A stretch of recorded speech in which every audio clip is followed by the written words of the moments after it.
Je suis rentrée et j'ai vu toutes mes affaires éparpillées dans le jardin. Ma belle-fille est sortie et a dit: il fallait qu'on fasse du tri. Toutes ces vieilles choses prenaient de la place. Je l'ai regardé droit dans les yeux et j'ai répondu calmement: eh bien, moi aussi, je me débarrasse de ce qui ne me sert à rien. J'ai sorti mon téléphone. Il était temps de montrer à qui appartenait vraiment cet endroit. Je n'oublierai jamais ce moment. Cette seconde précise où tout s'est effondré dans ma vie. Je venais de rentrer de Seattle. J'y étais allée pour enterrer ma petite sœur, Hélène, après l'avoir vue lutter contre le cancer pendant 6 mois. Je portais encore la robe noire de ses funérailles. Je sentais encore l'odeur de la terre humide et des fleurs fanées. J'entendais encore mes neveux pleurer en disant adieu à leur mère. Je suis rentrée anéantie. Le cœur brisé. J'avais besoin d'un câlin, d'une bonne tasse de thé, de quelques mots gentils de mon fils, Thomas. Mais je n'ai rien trouvé. Juste le silence. J'ai ouvert le portail de ma maison. Bon, revenons à la maison. Cette maison à 2 étages avec son jardin, que j'avais achetée après 40 ans à faire le ménage dans des bureaux. Cette maison que j'avais peinte en jaune pâle parce que j'avais toujours rêvé d'un foyer lumineux et joyeux. Cette maison que j'avais donnée à mon fils il y a 3 ans, quand il a épousé Jessica, parce qu'une mère veut voir ses enfants bien installés. Et là, elle était là. Toutes mes affaires, éparpillées sur la pelouse comme des ordures. Mes vêtements, mes chaussures, des photos de mon défunt mari, la couverture tricotée main que ma grand-mère m'avait offerte avant de mourir, les albums photos de mes enfants bébés. Tout. Absolument tout, entassé à côté des bougainvillées que j'avais plantés moi-même. Je suis restée figée. Mon sac m'a glissé des mains. Quoi? Ai-je murmuré, le souffle coupé. Puis elle est apparue. Jessica est sortie de chez moi, un sourire aux lèvres. Elle portait une robe neuve, le genre qui coûte au moins 300 $. Ses cheveux étaient impeccablement coiffés, ses ongles parfaits, son maquillage irréprochable. On aurait dit qu'elle sortait d'un salon de beauté, alors que moi, je revenais tout juste d'enterrer ma sœur. Oh, maman, contente de te revoir, dit-elle de cette voix douce et fausse qu'elle employait toujours avec moi. On a décidé de faire un grand ménage. Tu sais, toutes ces vieilles choses prenaient une place folle. Elles ne servent plus à rien maintenant. Je la fixai, les mains tremblantes. De vieilles choses, répétai-je lentement. Jessica, ce sont mes affaires. Les albums photos de mes enfants, mes papiers, les vêtements. Ah oui, je sais, me coupa-t-elle d'un geste de la main, comme pour chasser une mouche. Mais on avait besoin de place dans ta chambre. On va la transformer en chambre de bébé. Thomas ne te l'a pas dit? Je suis enceinte de 3 mois. J'eus l'impression de recevoir un coup de poing dans le ventre. Enceinte. Et je l'apprenais comme ça? Après que mes affaires aient été jetées dans le jardin. Jessica, il faut que je parle à Thomas, parvins-je à dire, la voix brisée. Il est au travail, maman. Il rentre tard. Mais ne t'inquiète pas, on t'a gardé une place. Viens, je vais te montrer. Elle me prit le bras avec cette fausse amabilité qui m'agaçait tant. Elle me conduisit à l'arrière de la maison, dans le petit débarras qui nous servait pour les outils et les sacs de ciment. Elle ouvrit la porte. Tada! Tu peux rester ici. On a un peu rangé. On a installé un lit pliant. C'est petit, mais ça fait l'affaire. Par contre, il faut que tu sois discrète. Tu sais, avec l'arrivée du bébé, on ne veut pas de stress ni de monde dans les parages. Je regardais la pièce. Elle ne faisait pas plus de 2 mètres sur 2. Ça sentait l'humidité. L'unique fenêtre donnait sur une ruelle sombre. Le matelas du lit pliant était fin et taché. Quelque chose en moi se brisa. Mais autre chose, quelque chose de plus profond, s'éveilla. Je la regardais dans les yeux. Jessica souriait toujours, attendant que je baisse la tête, que j'accepte, que je la remercie de m'avoir laissé un petit coin dans la maison que j'avais achetée. Au lieu de cela, j'ai pris une grande inspiration. Tu sais quoi, Jessica, dis-je avec un calme que je ne me connaissais pas. Tu as raison. Il est temps de faire un grand ménage. Un vrai grand ménage, de tout ce qui ne me sert plus. Son sourire s'est effacé un instant. J'ai sorti mon téléphone de ma poche. J'ai cherché un numéro que j'avais enregistré depuis des années. Maître Harrison, mon avocat. Qu'est-ce que tu fais? Demanda Jessica, la fausse douceur ayant disparu de sa voix. Je fais du ménage, répondis-je. Exactement ce que tu as suggéré. J'ai composé le numéro. J'ai écouté la sonnerie. Et tandis que j'attendais qu'on me réponde, j'ai regardé Jessica droit dans les yeux. Pour la première fois en 3 ans, je n'ai pas détourné le regard. Parce qu'à cet instant, j'ai compris quelque chose. J'avais donné cette maison par amour. Mais je n'avais jamais sacrifié ma dignité. Et ils allaient bientôt découvrir qui tirait les ficelles ici.m. Harrison répondit à la 3e sonnerie. Margaret, que s'est-il passé? Sa voix était inquiète. Il savait que je venais d'enterrer ma sœur. Monsieur Harrison, il faut que je vous voie demain matin. C'est urgent, dis-je sans quitter Jessica des yeux. Son sourire forcé avait complètement disparu. À présent, elle me fixait d'un regard calculateur, presque menaçant. Ça va? Demanda l'avocat. Non, mais ça ira, répondis-je avant de raccrocher. Jessica croisa les bras. Je ne sais pas ce que tu manigances, maman, mais je te rappelle que cette maison appartient à Thomas. Et que je suis sa femme. Alors si tu veux rester ici, tu devras respecter nos règles. Je serrai les dents. J'avais envie de lui crier que j'avais acheté cette maison au prix de 40 années de labeur acharné à nettoyer les salles de bain des autres. Que chaque brique de ces murs portait le poids de mon sacrifice. Thomas avait à peine 25 ans quand je lui ai donné ça sans rien demander en retour. Mais je n'ai rien dit. Parce que j'avais appris une chose en 67 ans. Les mots sans pouvoir ne sont que du bruit. Et je devais d'abord reprendre le contrôle de ma vie. D'accord, dis-je simplement. Je resterai dans le débarras. Jessica cligna des yeux, surprise. Je crois qu'elle s'attendait à une dispute. À un drame. À ce que je pleure ou que je la supplie. Ah, bien. Je suis contente que tu comprennes, dit-elle en reprenant confiance. Et puis, il n'y a pas de place dans le frigo pour tes affaires, alors tu devras acheter ta propre nourriture et la garder dans ta chambre. On ne peut pas non plus partager la cuisine à toute heure. Le médecin dit que je dois éviter le stress. J'ai hoché la tête lentement. Bien sûr. Pas de problème. Parfait. Eh bien, bienvenue dans ton nouvel espace, dit-elle en rentrant dans la maison, se dandinant comme si elle venait de remporter une victoire. Je me suis retrouvée seule dans cette minuscule pièce. J'ai fermé la porte. Et alors, seulement alors, je me suis autorisée à pleurer. J'ai pleuré pour ma sœur Hélène. J'ai pleuré pour mon mari, mort depuis 10 ans. J'ai pleuré pour la femme que j'étais forte, travailleuse, fière. J'ai pleuré pour mon fils Thomas, qui m'avait un jour serré dans ses bras et m'avait dit « Maman, tu es mon héroïne ». Quand tout avait-il basculé? Assise sur ce lit pliant à l'odeur de renfermé, j'ai regardé autour de moi. Les murs étaient tachés d'humidité.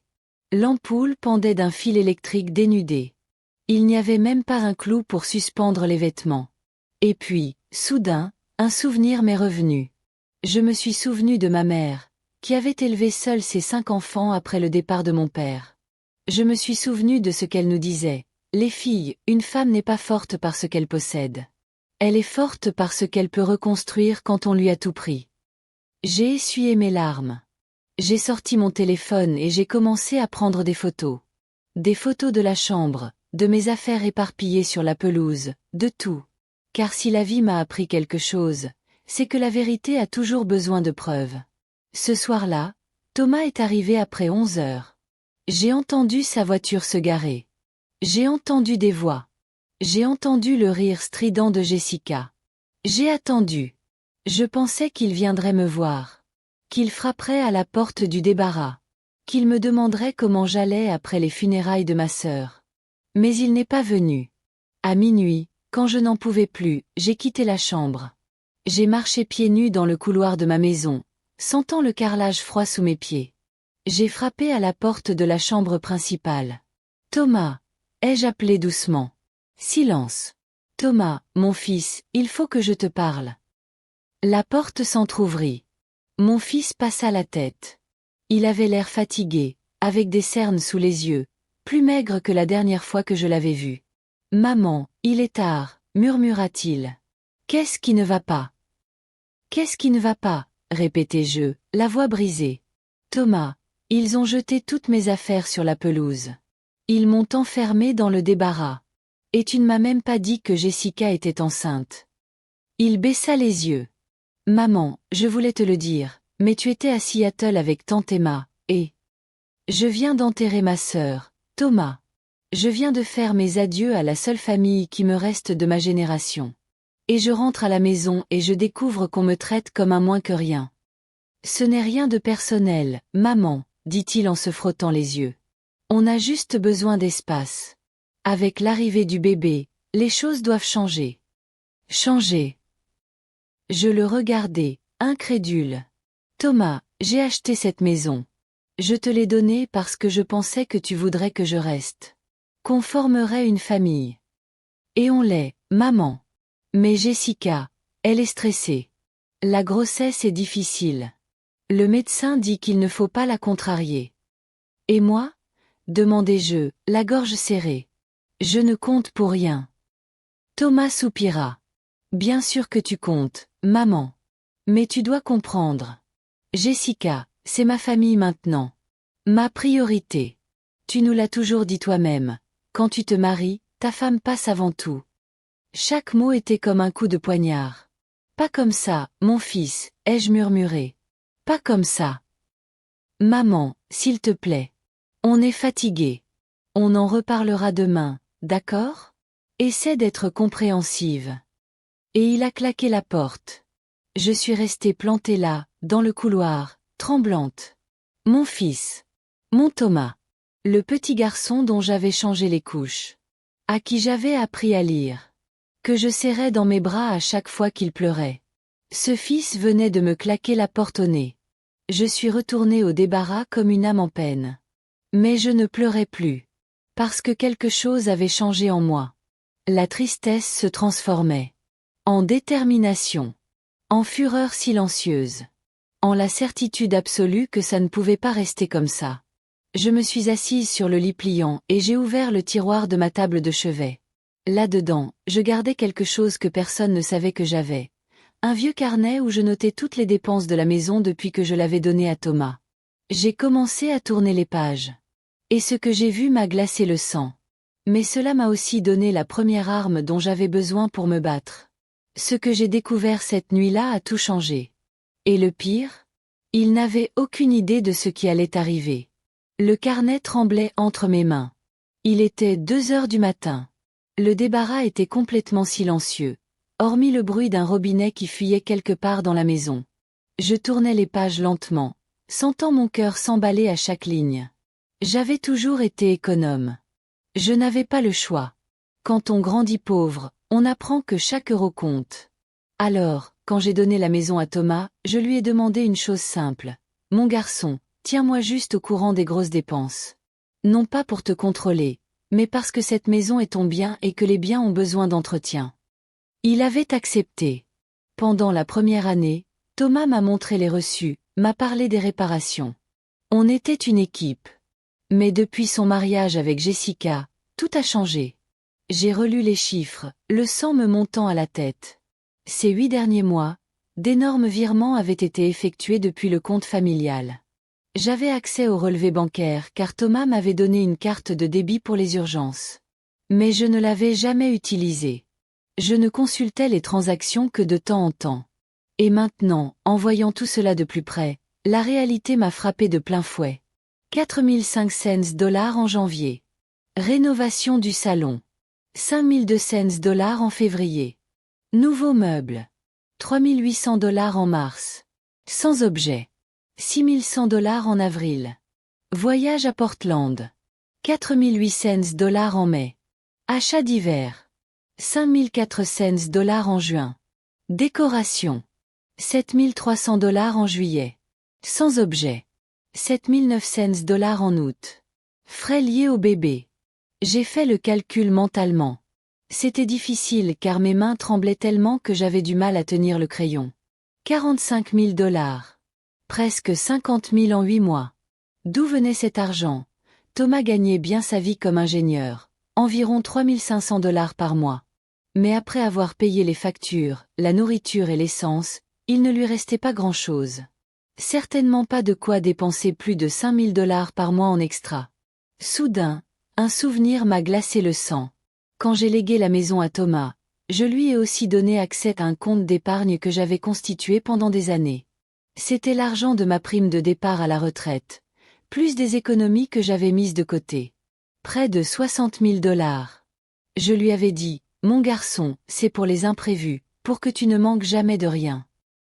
Les mains tremblantes, j'ai fouillé mes papiers jusqu'à trouver le dernier relevé de ce compte. Je l'ai ouvert. Et mon monde s'est écroulé. Solde actuel, 8 954 $. Sur 60 000, il ne restait que 8 900 $. J'ai eu l'impression que la pièce tournait. J'ai dû m'asseoir par terre, appuyé contre le mur humide, essayant de respirer. Plus de 50 000 $ envolés en moins d'un an. Et je n'en avais aucune idée, car j'étais occupée à m'occuper de ma sœur malade à Seattle. Parce que je faisais confiance à mon fils. Parce que je n'aurais jamais imaginé qu'il me ferait une chose pareille. Mais l'argent n'était pas le pire. Le pire, c'était de réaliser qu'il m'avait utilisé. Il m'avait mise à la porte. Il m'avait volé mon espace. Il m'avait humilié avec l'argent même que je leur avais donné. Je me suis relevée du sol. Mes jambes tremblaient, mais je suis allée à la fenêtre. Dehors, dans la ruelle sombre, j'apercevais la lumière de la cuisine de ma voisine. Madame Anderson. Elle se levait toujours tôt pour préparer des biscuits à vendre avant l'aube. C'était une femme âgée comme moi. Une veuve comme moi. Une femme qui avait travaillé toute sa vie pour élever ses enfants. Et à cet instant, j'avais besoin de parler à quelqu'un. J'ai enfilé un peignoir par-dessus ma chemise de nuit et je suis sortie discrètement de la maison. J'ai parcouru les 20 mètres qui séparaient ma maison de la sienne. J'ai frappé doucement à la porte de sa cuisine. « Qui est-ce » demanda la voix de Madame Anderson. « C'est moi, Madame Anderson. Margaret. » La porte s'ouvrit aussitôt. Madame Anderson me regarda avec inquiétude. Elle savait que je revenais tout juste des funérailles. « Ma chérie, que fais-tu debout à cette heure-ci ? Entre. Entre. » Je pénétrai dans sa petite cuisine chaleureuse. Ça sentait le pain frais, la poêle chaude, le café fraîchement moulu. Ça sentait comme à la maison. Comme ma maison sentait autrefois. « Un café ?» proposa-t-elle en me versant une tasse sans attendre de réponse. Je m'assis à sa vieille table en bois. Et puis, je n'ai plus pu me retenir. Les larmes ont commencé à couler. « Madame Anderson, murmurai-je, je vous demande de me dire la vérité. Avez-vous remarqué quelque chose d'étrange chez moi ces derniers mois ?» Elle s'assit en face de moi et prit mes mains dans les siennes rugueuses et usées par le travail. « Chérie, je ne voulais rien dire parce que tu étais avec ta sœur malade. Mais oui, j'ai vu des choses. »« Quoi donc ?» Madame Anderson soupira profondément. « Ta belle-fille, Jessica, elle ne travaille pas, n'est-ce pas ? » ?»« Non. Thomas dit qu'elle n'a pas besoin de travailler. Qu'il gagne assez. » »« Eh bien, ma chérie, cette fille change de voiture toutes les 2 semaines. Ce n'est jamais la même. J'en ai vu une rouge, une blanche, une grise. Et les sacs qu'elle sort viennent de ces boutiques de luxe des centres commerciaux. Celles qui coûtent des milliers de dollars. » J'ai eu un frisson. « Et Thomas ? Je vois ton fils partir très tôt et rentrer très tard. Il a l'air fatigué, ma chérie. Très fatigué. Et maigre, comme s'il ne mangeait pas bien.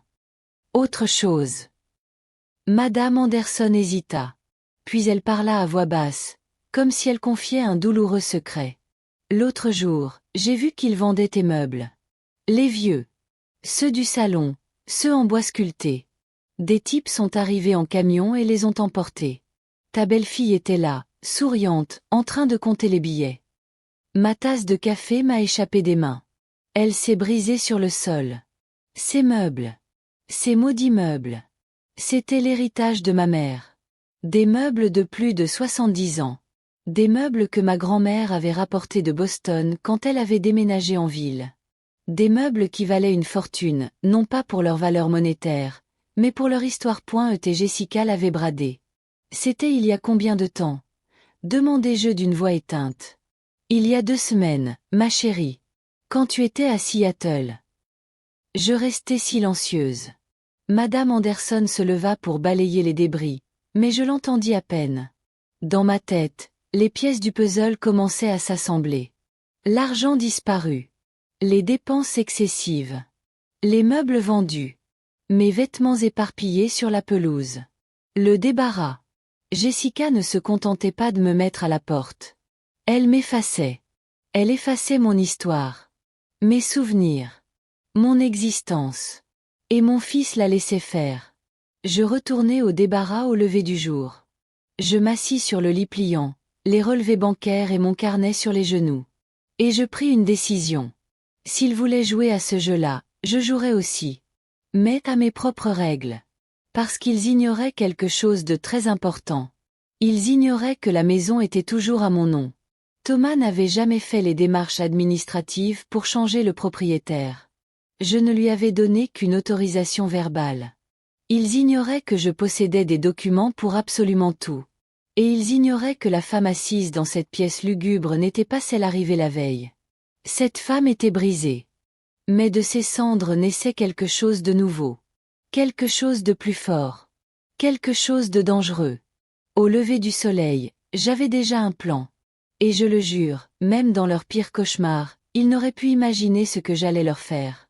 À 9h pile, je frappais à la porte du bureau de Monsieur Harrison. Je m'étais lavé à l'évier de la buanderie, dans la cour, car Jessica avait verrouillé la porte de la salle de bain principale pour que je n'utilise pas son eau chaude. J'avais enfilé ma plus belle robe noire, celle que je portais aux funérailles. J'avais soigneusement coiffé mes cheveux, les relevant en un chignon serré. Car j'avais appris une chose au fil des années, quand on se bat pour ce qui nous appartient, il faut garder sa dignité. Monsieur Harrison m'accueillit par une longue et chaleureuse étreinte. Margaret, ma chère, je suis vraiment désolée pour votre sœur. Hélène était une femme formidable. Merci, Monsieur Harrison, dis-je, la gorge serrée. Mais je ne suis pas venue pour parler de ça. Je suis venue pour autre chose. Nous nous sommes assis dans son bureau rempli de livres et de diplômes. Il me versa un verre d'eau et attendit patiemment que je commence. Je sortis mon carnet, mes relevés bancaires, les photos de mes affaires sur la pelouse, tout. Et je lui racontai tout. Tandis que je parlais, je vis le visage de Monsieur Harrison passer de l'inquiétude à la surprise, puis de la surprise à la colère. Quand j'eus terminé, il se laissa aller dans son fauteuil, se frottant le menton. « Margaret, c'est grave. Très grave. Je sais. Votre fils sait-il que vous avez accès à ses relevés bancaires? Il m'a donné la carte il y a des années, mais je crois qu'il a oublié. Je ne l'ai jamais utilisée. » L'avocat hocha lentement la tête, pensif. « Très bien. Procédons étape par étape. D'abord, la maison. Avez-vous l'acte de propriété? Oui, le voici. Je sortis le document de mon sac. Je l'avais précieusement conservé. Il l'examina attentivement, tournant chaque page avec une attention professionnelle. Puis il sourit. Ce n'était pas un sourire de joie. C'était le sourire d'un stratège. « Margaret, savez-vous ce que nous avons là? » « Quoi? » « L'acte est toujours à votre nom à 100%. Thomas n'a jamais fait le changement de propriétaire officiellement chez un notaire. Vous lui avez accordé ce que l'on appelle juridiquement un bail précaire. En clair, vous lui avez prêté la maison. Mais la maison vous appartient toujours. Mon cœur a raté un battement. Mais je lui ai fait un cadeau. Oui, mais légalement, une donation immobilière requiert un acte notarié. Vous lui avez donné la permission d'y vivre. Juridiquement parlant, c'est votre locataire sans bail, sans droit de jouissance permanent. Qu'est-ce que ça veut dire? Cela signifie que vous pouvez révoquer cette permission quand vous le souhaitez. C'est votre propriété.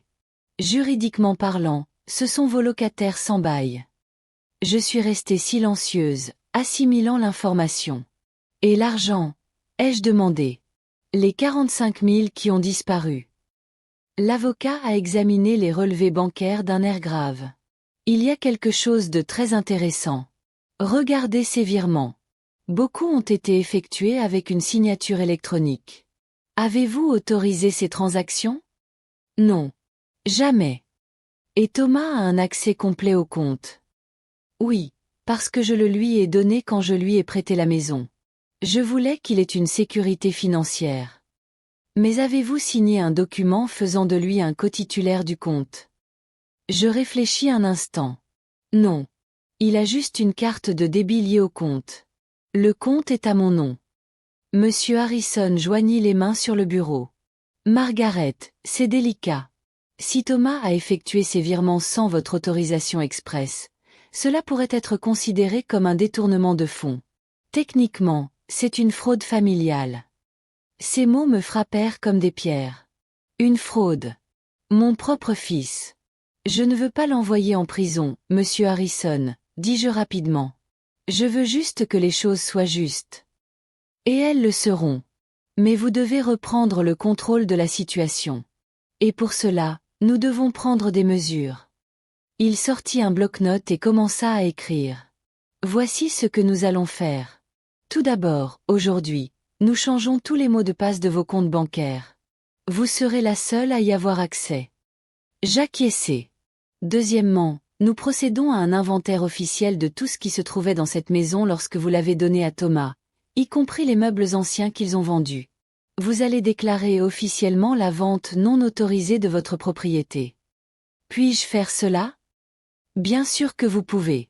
Puisque votre nom n'a jamais été retiré de l'acte de propriété.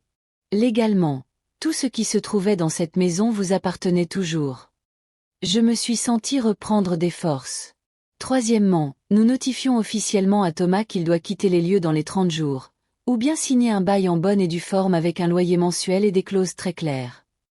Un loyer? Ai-je demandé, surprise. À mon propre fils. L'avocat m'a regardé avec un regard sage, comme s'il avait vu des milliers de cas semblables au mien.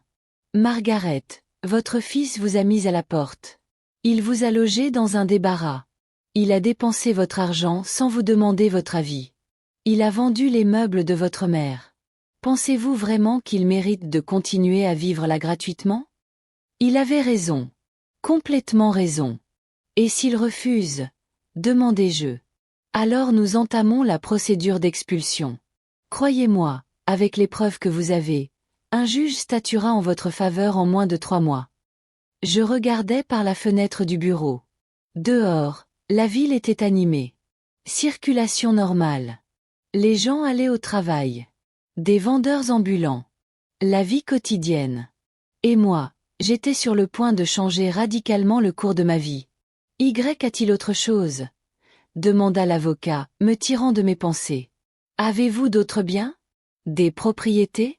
Des comptes? Je réfléchis attentivement. Oui. J'ai un petit appartement dans l'ancien quartier industriel. Il appartenait à mon mari. Nous le louons depuis des années. Combien coûte le loyer? 1800 dollars par mois. Et où va cet argent? Sur un autre compte bancaire. Un compte que j'ai ouvert il y a des années pour les frais d'entretien de l'appartement. Thomas n'est pas au courant. Monsieur Harrison sourit largement. Parfait. Vous avez donc vos propres revenus. Cela change tout. Cela signifie que vous pouvez vivre de façon indépendante si vous décidez de ne pas retourner dans cette maison. L'idée me frappa comme un éclair. Vivre seul. À 67 ans. Après avoir passé ma vie à prendre soin des autres. Monsieur Harrison, je ne sais pas si j'en suis capable. Margaret, m'interrompit-il d'une voix ferme mais bienveillante. Que voulez-vous?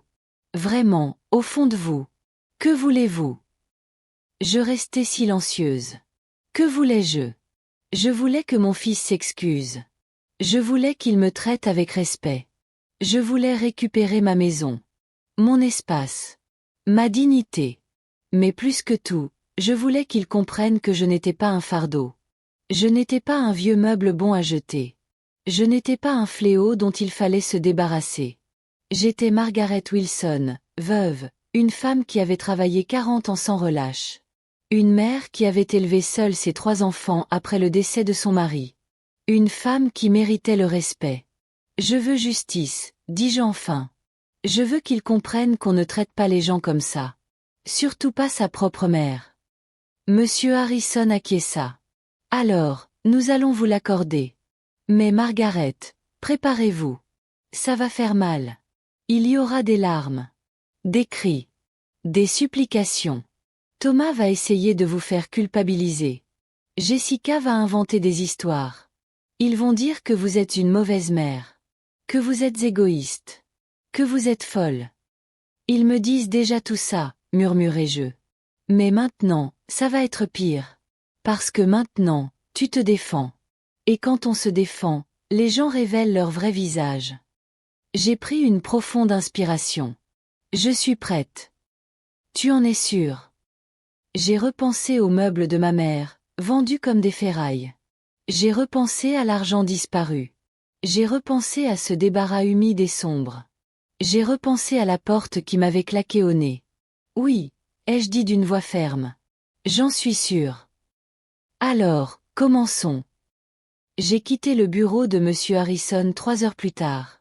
Dans mon sac, j'avais de nouveaux documents, des mots de passe changés, un plan d'action détaillé. Et quelque chose de plus important encore. J'avais de l'espoir. J'ai arpenté les rues du centre-ville d'un pas assuré. Je me suis offert un café et une viennoiserie dans une boulangerie. Je me suis assise sur un banc dans un parc et j'ai mangé tranquillement, en regardant les passants. Et pour la première fois depuis des semaines, j'ai souri. Parce qu'ils pensaient m'avoir vaincu. Ils pensaient m'avoir brisé. Ils pensaient que j'allais baisser la tête et accepter mon sort de vieille femme invisible. Mais ils se trompaient lourdement. Je n'étais pas une femme vaincue. J'étais une femme qui se préparait au combat. Et ils n'avaient aucune idée de ce qui les attendait. Ce soir-là, une fois mes enfants partis et seuls, je suis allée une dernière fois dans le jardin. J'ai contemplé les étoiles. Le même ciel qu'un an auparavant, quand je pensais que ma vie était finie. Mais elle n'était pas finie. Elle recommençait. J'étais tombée. J'avais été brisée. J'avais touché le fond. Mais je m'étais relevée. Et j'avais appris la leçon la plus importante de toutes. La dignité ne se donne pas. Elle se défend. Le respect ne se mendie pas. Il s'exige. Le véritable amour n'humilie pas. Il élève. Et il n'est jamais trop tard pour purifier sa vie de tout ce qui ne nous sert plus. Même si cela signifie être seul pendant un certain temps. Car être seul, la dignité intacte, vaut mieux qu'être entouré de gens humiliés. J'ai souri en contemplant les étoiles. Merci, Hélène, ai-je murmuré en pensant à ma sœur. Merci de m'avoir appris que la vie est courte et qu'il ne faut pas la gâcher avec des gens qui ne nous apprécient pas. Une douce brise soufflait, faisant bruisser les bougainvillées. Et je jurais avoir senti la réponse de ma sœur dans ce vent. De rien, petite sœur. Maintenant, vis. Vis pleinement. Et c'est exactement ce que j'ai fait. J'ai vécu avec dignité, en paix, avec amour-propre, et avec la certitude d'avoir remporté la bataille la plus importante de toutes, celle pour mon âme. Si cette histoire vous a touché, c'est parce qu'elle a résonné en vous. Peut-être avez-vous, vous aussi, été humilié par quelqu'un qui aurait dû vous aimer. Peut-être vous êtes-vous, vous aussi, senti sans valeur, comme si vous deviez vous contenter de miettes. Laissez-moi vous dire quelque chose du plus profond de mon âme. Vous êtes digne. Vous l'avez toujours été. Et vous méritez le respect. Peu importe votre âge. Peu importe que vous soyez mère, grand-mère, fille ou sœur. Peu importe le nombre de fois où l'on vous a rabaissé. Vous avez droit à votre dignité. À votre espace. À votre paix. À votre bonheur. Et si quelqu'un n'importe qui vous fait sentir inférieur, alors il est temps de faire le point. De dire, ça suffit. De poser des limites. D'exiger le respect. De vous défendre. Car la vie est trop courte pour la passer à genoux. Et il n'est jamais trop tard pour se relever. Je l'ai fait à 67 ans. Vous le pouvez aussi. Si cette histoire vous a touché, laissez-moi un commentaire pour me dire d'où vous la lisez.